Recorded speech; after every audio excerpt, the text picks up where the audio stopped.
Olá, meu irmão, minha irmã. Hoje nós falaremos sobre um tema que achamos de fundamental importância, que é a questão das diferenças que existem, né?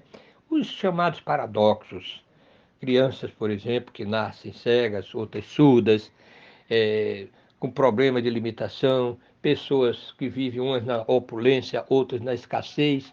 Então, quando analisado de uma forma precipitada, sem o conhecimento das causas, é comum as pessoas até se indisporem contra Deus, achando que Deus está sendo injusto, que Deus realmente está beneficiando a uns em detrimento de outros. Será que realmente nós poderíamos fazer esse julgamento? Sendo Deus um Pai de infinita bondade, de misericórdia, de justiça, nós poderíamos imaginar um segundo que seja Deus praticando algo que não esteja dentro desses princípios? Então, meus irmãos, claro que não. Deus é bom, Deus é a inteligência suprema, a causa primária de todas as coisas, e como Pai de todos nós, por ser Criador de todos nós, Ele quer a nossa felicidade, o nosso bem-estar.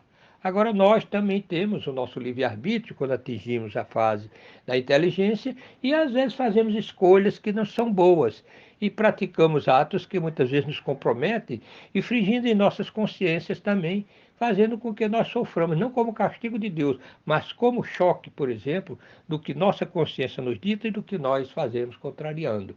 Então, vamos pensar em Deus sempre como Pai de misericórdia e de amor e nós teremos a oportunidade de compreender melhor.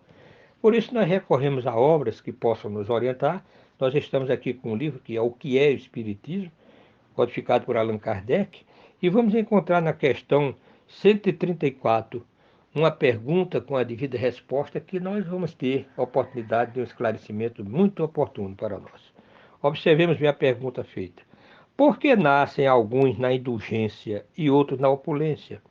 Por que vemos tantas pessoas nascerem cegas, surdas, mudas ou afetadas de moléstias incuráveis, enquanto outras possuem todas as vantagens físicas? Será o efeito do acaso ou um ato da providência? A resposta: se fosse do acaso, a providência não existiria. Admitida, porém, a providência, perguntamos como se conciliam esses fatos com a sua bondade e justiça? É por falta de compreensão da causa de tais males que muitos se arrojam a acusar Deus. Compreende-se que quem se torna miserável ou enfermo por suas imprudências ou por excessos, seja punido por onde pecou. Porém, se a alma é criada ao mesmo tempo que o corpo que fez ela para merecer tais aflições desde o seu nascimento ou para ficar isenta delas. Se admitimos a justiça de Deus, não podemos deixar de admitir que esse efeito tem uma causa. E se essa causa não se encontra na vida presente, deve achar-se antes desta.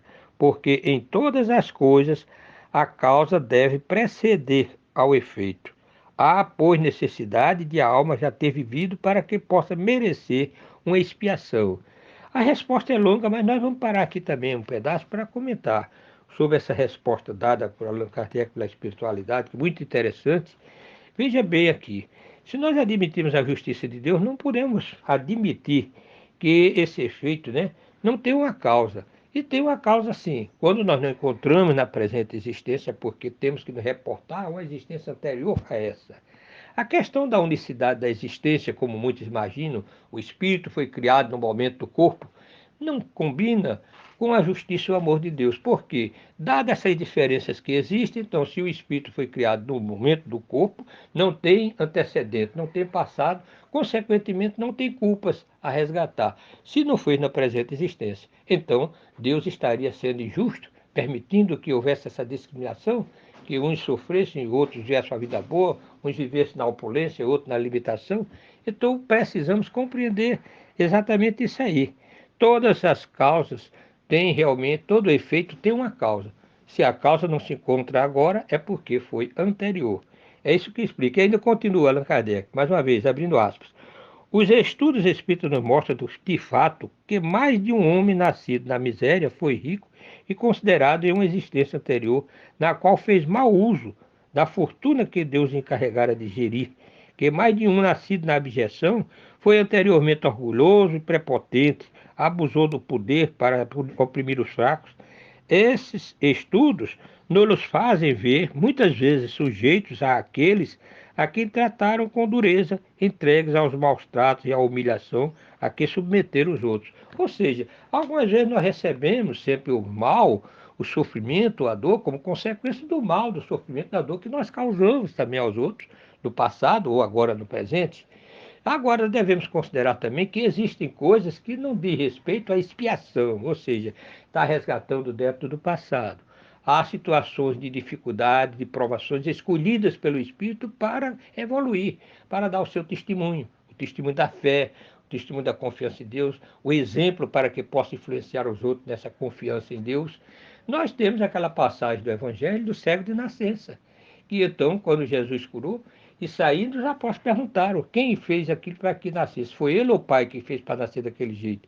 E Jesus disse que nem ele nem o pai. Ele veio daquele jeito para que provasse a justiça, a misericórdia, vamos dizer assim, de Deus.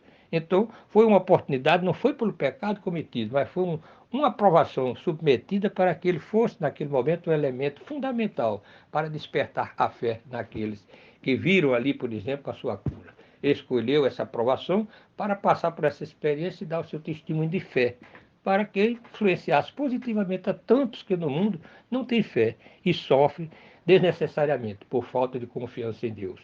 Então, meus irmãos, minhas irmãs, nós deixamos essa mensagem para reflexão. Vamos refletir bem e considerar para que nós sempre vejamos a Deus como Pai de justiça, de amor e bondade. Muita paz e proveitosas reflexões.